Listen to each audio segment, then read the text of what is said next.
Hey there, and thank you for joining me on the Retro Game Couch. And in today's video I want to show you this thing that I picked up recently. It's a 5-inch LCD screen for your Nintendo GameCube. Now, why you would want this and how it all works, we're gonna check it out together in this video. So, let's go!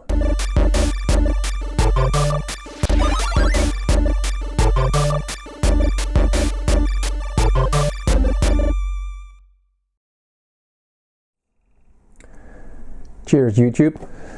This box and this screen aren't actually a match, but I wanted to show the box anyway because, well, for one, it came in this box and for two, they are very similar.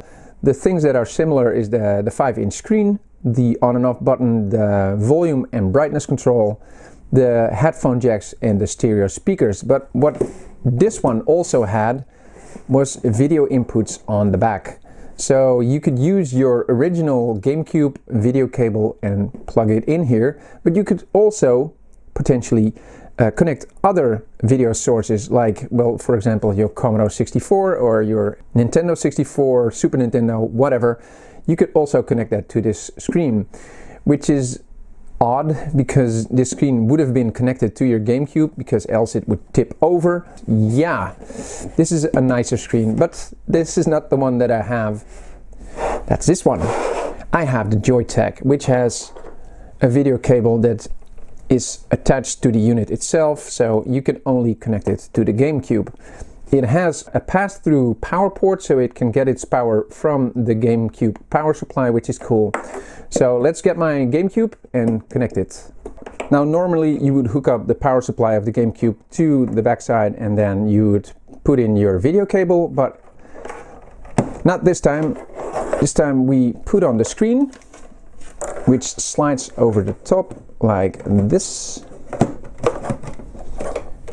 clicks into place, and then we take the pass-through power cord, put it into the power socket, then plug our power supply into the pass-through port. Then we get our video cable and we put it in our analog video outputs. So this is everything hooked up. You have the volume control, the brightness control. You have two headphone jacks on the left and two on the right, which is very cool because you can potentially play with 4 players as well on the GameCube, of course. So that's cool, and let's turn it on. Now my screen has lines in it. I have tried to fix these. I've opened it up, but I couldn't, so we'll have to deal with that. Now let's turn it on and see if we can see anything on the screen. We can actually. That's nice. So it's actually a pretty nice working screen. It's very small, but I guess if you were in the back of your parents' car, then this would be very, very cool on a long trip. Hey, come on over, have some fun with Crazy Taxi. It's party time. Alright, let's turn the music off because we will get copyright striked immediately. So, away with the music, sadly.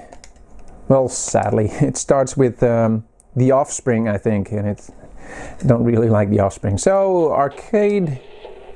Alright. Play by the arcade rules. Crazy money. Go ahead and Let's see how the frame rate is. Alright, let's get it on. Hey, it's time to make some crazy money. Are you ready? Here we go.